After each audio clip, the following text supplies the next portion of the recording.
સાહેબ આપ જિલ્લાના વહીવટી વડા છો ને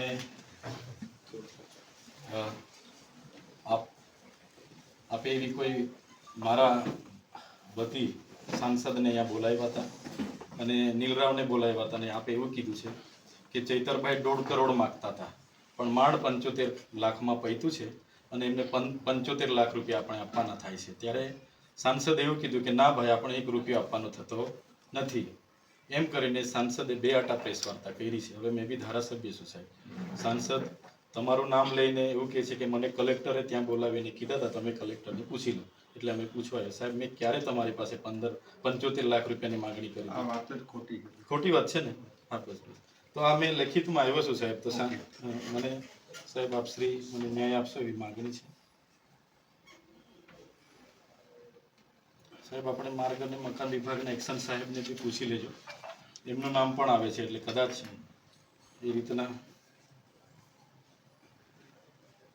મેં તો સાહેબ સંકલનમાં માહિતી માંગી હતી, એમાં મનસુખભાઈને પેટમાં દુખ્યું ને એમણે આ ડાયરેક્ટ મારા પર 75 લાખનો હિસાબ લગાવી દીધો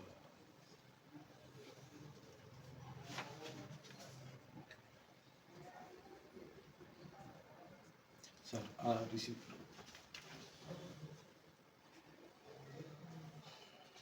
ઓકે, ધન્યવાદ સર। માન્ય ભરૂચના સાંસદશ્રી દ્વારા ચૈતર વસાવાએ 75 લાખ રૂપિયાની માંગણી કરી તોડ કરી એવો આક્ષેપ કર્યો હતો અને આ રજૂઆત કલેક્ટરશ્રીએ અમને કરી છે એવી વાત હતી। ત્યારે જિલ્લાના વડા અમારા કલેક્ટર સાહેબને અમે મળવા માટે આવ્યા અને કલેક્ટર સાહેબે આપ સૌના હાજરીમાં ખુલાસો કર્યો કે આ તદ્દન વાત ખોટી છે। એટલે મનસુખભાઈને મારે વિનંતી છે, જે મુદ્દો એ વડાપ્રધાનશ્રીના ડેડિયાપાડા કાર્યક્રમના ખર્ચાનો છે તો એની જ માહિતી રાખો ને। તમે આવા પાયા વિહોણા એક સાંસદ તરીકે મારા પર આક્ષેપ કરો, મારી રાજકીય કારકિર્દી મારી શાખને તમે નુકસાન કરવાનું કામ કરો એ વ્યાજબી નથી। આજે કલેક્ટર સાહેબે નિડરતાથી ખુલાસો આપ્યો અને કહી દીધું કે આ તદ્દન પાયા વિહોણી ખોટી વાત છે। એટલે મનસુખભાઈ ફરી આવું વાર અમારા પર પાયા વિહોણો આક્ષેપ નહીં કરે, નહીં તો અમે લીગલી કાર્યવાહી એમના પર કરાવીશું। મનસુખભાઈનું નિવેદન બી છે કે વારંવાર એક જ મુદ્દો લઈને કેમ તમે ઉઠો છો? હવે વારંવાર તો ક્યાં છે, કાર્યક્રમ 15મી નવેમ્બરે થયો અને આ મહિનાની સંકલનમાં મને એમણે માહિતી આપી। હવે જનતાના પૈસાના કાર્યક્રમ થયા તો અમે જનતાની સમક્ષ મૂક્યું છે। એમાં મનસુખભાઈને પેટમાં કેમ દુખે? મનરેગા કૌભાંડનો મેં ઉજાગર કર્યો ત્યારે એમને પેટમાં દુખ્યું, નલ સે જલ કૌભાંડની મેં વાત કરી ત્યારે એમને પેટમાં દુખે છે અને જ્યારે આજે આ ખર્ચાઓના માટે મેં માહિતી માગી ત્યારે પેટમાં દુખે છે। એટલે મને લાગે છે આ કોન્ટ્રાક્ટરો એમના જ છે, એટલા માટે એ ખોટી પાયા વિહોણી અમારા પર વાતો મૂકે છે।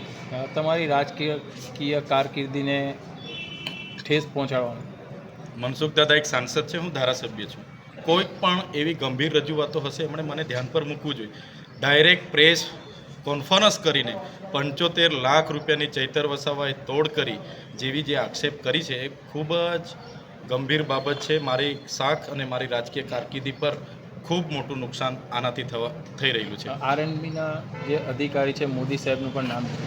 હા, એમણે માર્ગ અને મકાન વિભાગના કાર્યપાલક ઇજનેરશ્રીનું નામ લીધું છે, પણ કલેક્ટરશ્રીએ હમણાં જ તમારી રૂબરૂમાં ખુલાસો કર્યો કે બિલકુલ પાયા વિહોણી અને ખોટી વાત મનસુખભાઈએ કરી છે।